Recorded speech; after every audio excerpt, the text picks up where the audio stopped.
जी की ओर से, अशोक जी की ओर से बहुत स्वागत, बहुत अभिनंदन।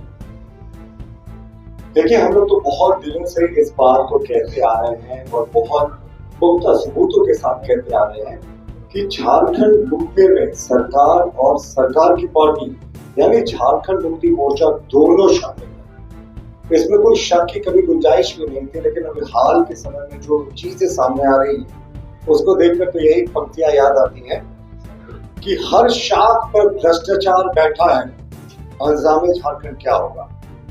अब आप देखें, ईडी ने जो अंतु तिर्की, अफसर अली और तमाम लोगों को रिमांड में लेने के लिए जो दस्तावेज पेश किए हैं, उसके पैराग्राफ 2 को मैं आपको पढ़कर सुनाता हूं कि कई फेक डॉक्यूमेंट सीज किए गए हैं प्रीमाइसेस अफसर अली, मोहम्मद सद्दाम हुसैन, अंतु तिर्की और अन्य लोगों से, जो फेक डॉक्यूमेंट्स 8.86 एकर्स की बढ़ाई की हेमंत सोरेन जी और उनकी प्रॉपर्टी, एक दूसरी प्रॉपर्टी का जिक्र है 4.83 एकर्स, वो भी बढ़ाई अंचल की है, उससे सीधे तौर पर जुड़ी है।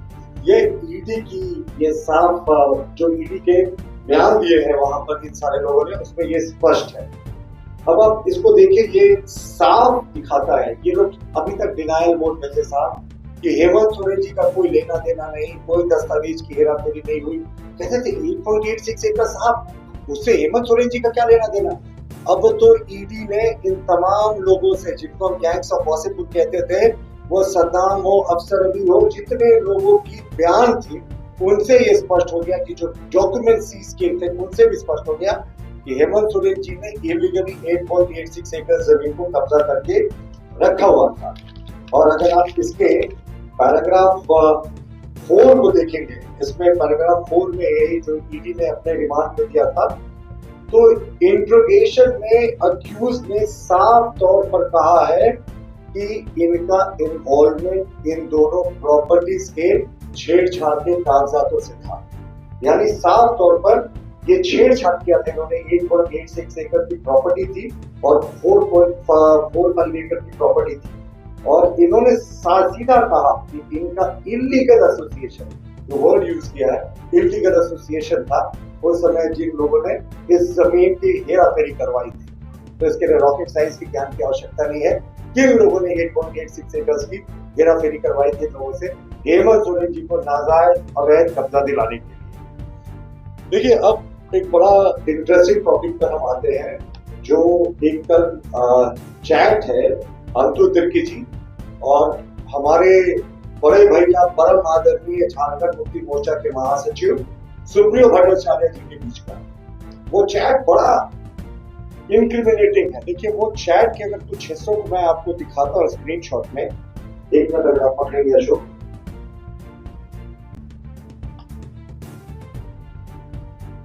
देखिए, ये चैट है और ये चैट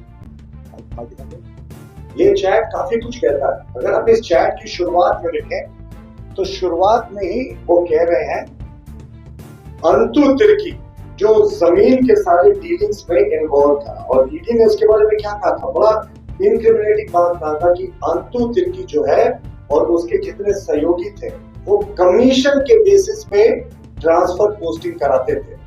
ये ईडी के सामने अंतु तिर्की ने स्वीकार किया है, और ईडी के सामने दिया गया कोई भी बयान 164 के समकक्ष माना जाता है, एडमिसेबल इन कोर्ट है। अब उन्होंने हमारे बड़े भैया परम आदरणीय सुप्रियो भट्टाचार्य जी को जो मैसेज किया, उसमें लिखा कि जितेंद्र मुंडा जी जो Jharkhand administrative service first batch में है, जिनकी पोस्टिंग अभी डीसीएलआर खुली में, डीसीएलआर तो सीधे जमीन से जुड़ा होता है, यानी जमीन का अवैध धंधा करने वाला एक व्यक्ति जमीन से जुड़े एक दूसरे अफसर के ट्रांसफर पोस्टिंग की सिफारिश कर रहा है, और उनको क्या करना है, डिस्ट्रिक्ट लैंड एक्विजिशन अफसर रांची बनाना है। लेकिन जो इसका सबसे खतरनाक पहलू है वो देखिए ये है कि फाइल सीएम ऑफिस पहुंच गई है।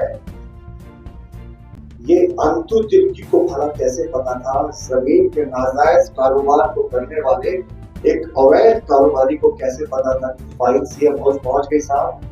ये तो नेक्सस दिखाता है सीएम हाउस और जमीन के दलालों के बीच का। सीएम हाउस के बहुत तमाम सीक्रेट एक्ट से कवर्ड होता है सीएम के अंदर की जो फाइल होती है सीएमओ की, वो तमाम सुरक्षा उनको कवच में रखा जाता है ताकि वो लीक नहीं हो। लेकिन एक जमीन के अवैध डीलिंग करने वाला एक व्यक्ति जो ट्रांसफर पोस्टिंग की सिफारिश कर रहा है, उसको इतना पता था कि फाइल सीएम हाउस पहुंच गया। और हम तो फिर से जानना चाहेंगे बड़े भैया परम आदरणीय सुप्रियो भट्टाचार्य जी से कि जब उनके पास ये सूचना आई कि फाइल सीएम ऑफिस पहुंच गई है, तो क्या उन्होंने इस विषय पर कोई एफआईआर कराया? क्योंकि ये तो सीधे तौर पर सूचनाओं का, मुख्यमंत्री के कार्यालय की सूचनाओं का लीक का सवाल था। तो क्या उन्होंने एफआईआर कराया? एफआईआर कराया तो उस स्थिति के एफआईआर का कोई प्रूफ है उनके पास? क्यों? या अगर उन्होंने दबा दिया इस पूरे प्रकरण, तो ये तो बहुत अजीब बात होगी। तो इस पूरे व्हाट्सएप चैट का जो सबसे खतरनाक पोर्शन है कि सीएम हाउस और ये जमीन के दलालों के बीच का नेक्सस स्पष्ट होता है। और नेक्सस स्पष्ट नहीं होता तो बड़े भैया सुप्रियो भट्टाचार्य जी ने एफआईआर क्यों नहीं करवाया? हमारा उनसे ये प्रश्न है विनम्रता से। देखिए, और इसमें स्पष्ट रूप से उन्होंने कहा है कि कमीशन लेकर पोस्टिंग होती थी। अंतु तिर्की ने स्वीकार किया ईडी के सामने ऑन कैमरा कि कमीशन लेकर पोस्टिंग होती थी। तो क्या ये भी जो पोस्टिंग ट्रांसफर की कोशिश की गई थी, ये भी उसी रैकेट का हिस्सा था? देखिए,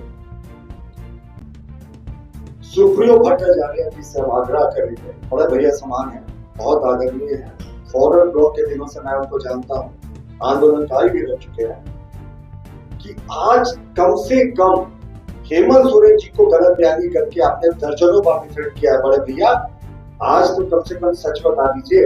आप ही ने कहा था सबसे पहले कि 36 लाख हेमंत जी के घर में जो रिकवर हुए थे दिल्ली वाले हाउस में, जब ईडी ने रेड किया था, तो आपने प्रेस कॉन्फ्रेंस करके कहा था कि ये पैसा ईडी ने प्लांट किया। और उसके बाद मुख्यमंत्री तत्कालीन हेमंत सोरेन ने जो हाईकोर्ट में प्ली डाली थी, उसमें वो पलट गए थे और कहा कि साहब ये पैसा मैंने अपनी पॉलिटिकल पार्टी झारखंड मुक्ति मोर्चा से दान में ली है ताकि माता पिता का दिल्ली में इलाज करा सके। वो रसीद न दिया, न कब ये ट्रांजेक्शन में वो कुछ नहीं किया। तो उस दिन तो गलत बयानी की सुप्रियो जी ने। अब हमेशा गलत बयानी करके या नया नैरेटिव सेट करके बचाने की कोशिश करते हैं पूर्व मुख्यमंत्री जी को। चलिए, आपके हिस्सा भी है जॉब का, लेकिन आज आपसे आग्रह है कि आज सच्चाई बताएं कि जब फाइल सीएम ऑफिस पहुंचने की सूचना आपको व्हाट्सएप से एक जमीन से जुड़े दलाल ने दी, जो कमीशन के एवज में ये सारा काम कराता था, तो उसकी आपने आगे एफआईआर क्यों नहीं करवाया? उस पर उचित कार्रवाई क्यों नहीं करवाया? और अंत में हम माननीय मुख्यमंत्री चंपई सोरेन जी से जानना चाहेंगे, उन्हें बताना चाहिए कि ये जो जमीन के फर्जीवाड़ा करने वाले दलाल हैं, ये जो ट्रांसफर पोस्टिंग करने वाले लोग हैं, ये चंपई सोरेन जी की सरकार, झारखंड मुक्ति मोर्चा पार्टी और ये जमीन दलाल और ट्रांसफर पोस्टिंग के रैकेटियर्स के बीच का रिश्ता क्या कहलाता है? और झारखंड मुक्ति मोर्चा को एक और सलाह देंगे कि जिस तरीके से उनका युवा मोर्चा है, महिला मोर्चा है, साहब कितने दिन छिप छिपा कर काम करोगे? एक ट्रांसफर पोस्टिंग मोर्चा भी खोल लीजिए। धन्यवाद।